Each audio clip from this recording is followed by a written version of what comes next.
मुझे घर जाना है। राघव ने धीरे धीरे पीछे देखा और जो उसने देखा उसकी रूह कांप गई। वहाँ एक छोटा सा बच्चा खड़ा था, लेकिन उसका शरीर टेढ़ा मेढ़ा था। वो अंधेरी रात में बाहर निकला। रात के 2 बज रहे थे। अचानक किसी बच्चे की आवाज आई। भैया। आवाज सुन राघव रुक गया। आवाज पीछे से आई थी। उसका दिल जोर से धड़कने लगा। भैया, मुझे घर जाना है। राघव ने धीरे धीरे पीछे देखा और जो उसने देखा उसकी रूह कांप गई। वहाँ एक छोटा सा बच्चा खड़ा था, लेकिन उसका शरीर टेढ़ा मेढ़ा था। हाथ लंबे, पैर उल्टे, चेहरा आधा जला हुआ। बिना पुतली के वो धीरे से मुस्कुराया और फिर अचानक वो जमीन से उछला और सीधा राघव के सीने पर आ गिरा। अचानक झटके से राघव जमीन पर गिर पड़ा। उसे लगा जैसे उसकी सांस रुक रही है। वो चीज उसकी छाया को पकड़ने की कोशिश कर रही थी। राघव खुद को बचाने की कोशिश कर रहा था, मगर वो कामयाब नहीं हुआ। अंधेरे में उसकी चीख गूंजने लगी।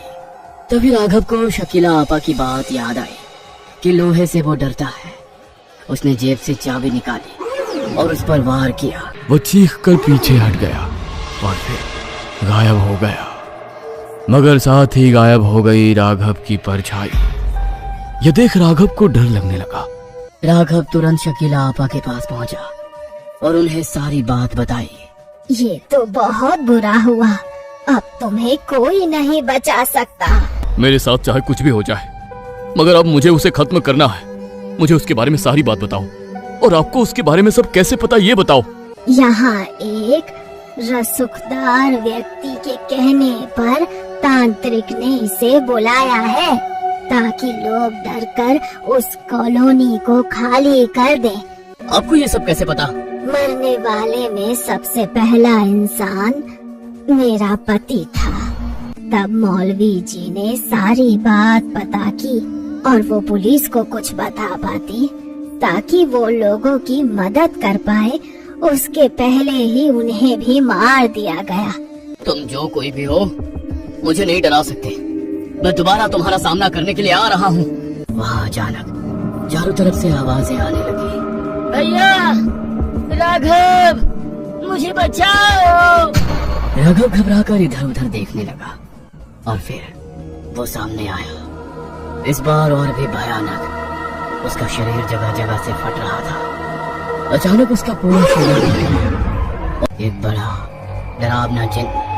उसे देख राघव ने शकीला आपा के बताए मंत्र पढ़ना शुरू किया और उसने जिन के आसपास लोहे की साकल का घेरा बनाया। जिन चीखने लगा और फिर धीरे धीरे गायब हो गया। राघव को लगा 1.5 फुटिया खत्म हो गया। जब वो सो रहा था, उसे पलंग के नीचे से आवाज आई। भैया। उसने धीरे धीरे नीचे देखा और उसके बेड के नीचे 2 काली आंखें उसे घूर रही थी, मगर शरीर हिल नहीं रहा था। उसने महसूस किया कोई उसके सीने पर बैठा है, भारी, ठंडा और जिंदा। धीरे धीरे उसकी आंखें नीचे गईं।